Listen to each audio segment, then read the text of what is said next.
Hi friends, ఈరోజు ఇడ్లీ పిండితో పునుగులు తయారు చేసే విధానం షేర్ చేస్తున్నాను. తప్పకుండా ఇదే విధంగా ట్రై చేసి ఎలా ఉందనేది కామెంట్స్లో తెలియజేయండి. లాస్ట్ వరకు కూడా వీడియో చూడండి, స్కిప్ చేయకుండా. చాలా టేస్ట్గా ఉండే టీ టైమ్ స్నాక్స్ పునుగులు తయారు చేసే విధానం చూడొచ్చు. హాయ్ ఫ్రెండ్స్, అందరికీ నమస్కారం. Welcome to Anu's kitchen. ఈరోజు సింపుల్ టేస్ట్గా ఉండే టీ టైమ్ స్నాక్స్ తయారు చేసే విధానం షేర్ చేయబోతున్నాను. ఇడ్లీ పిండితో పునుగులు తయారు చేసే విధానం అండి. ఇవి చాలా టేస్ట్గా ఉంటాయి. మనకి ఇడ్లీలు తయారు చేసుకున్నాక కొద్దిగా పిండి ఉంటుంది. ఆ పిండితో మనం ఏం చేసుకోవాలో తెలీదు. వాటితో మంచి టేస్టీగా ఉండే పునుగులు తయారు చేసే విధానం చూద్దాం ఈరోజు. సో పునుగులు తయారు చేసుకోవడానికి నేను ఇక్కడ ఇడ్లీ పిండి, మైదా వేస్తున్నానండి. కరివేపాకు చిన్న చిన్న పీసెస్గా కట్ చేసి వేస్తున్నానండి. కరివేపాకు మనం కూరలో ఉంటే తీసేసేస్తాం. అలాగే మనం టీ టైమ్ స్నాక్స్గా తీసుకున్నప్పుడు మనం వీటిల్లో వేసుకుంటే వీటితో పాటు పునుగులతో పాటు కరివేపాకు కూడా మనకి వెళ్ళిపోయి చాలా హెల్త్ కూడా చాలా మంచిదండి.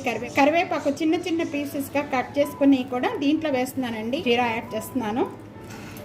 మనం ఎట్లాగో ఇడ్లీ పిండిలో సాల్ట్ అనేది ఉంటుంది కాబట్టి కొద్దిగా యాడ్ చేస్తున్నానండి సాల్ట్ అనేది. ఇదంతా మొత్తం కూడా కలిపేసుకుందాం. ఇంకా ఉండలేమి లేకుండా పిండి అంతా కూడా బాగా సాఫ్ట్గా కలుపుకోవాలి. ఈ మైదా పిండి వేయటం వల్ల పైన క్రిస్పీగా లోపల స్పాంజీ లాగా చాలా బాగుంటాయండి పునుగులు. తప్పకుండా ఈ విధంగా ట్రై చేయండి. నూనె కూడా ఎక్కువగా పిలవదండి. మనం చేత్తోనే కలుపుదాం. చూద్దాం.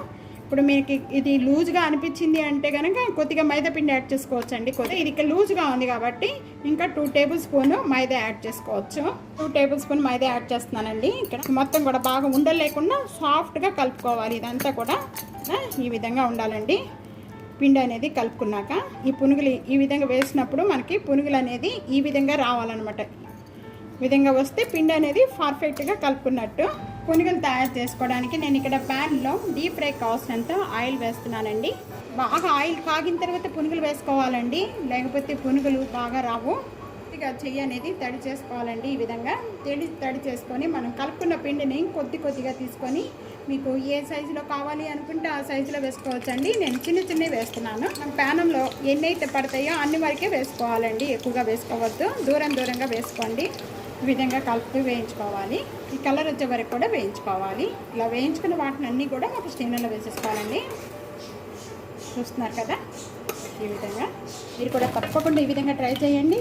సబ్స్క్రైబ్ చేయడం అసలు మర్చిపోవద్దు. లైక్ చేస్తూ ఉండండి వీడియోని. Thank you.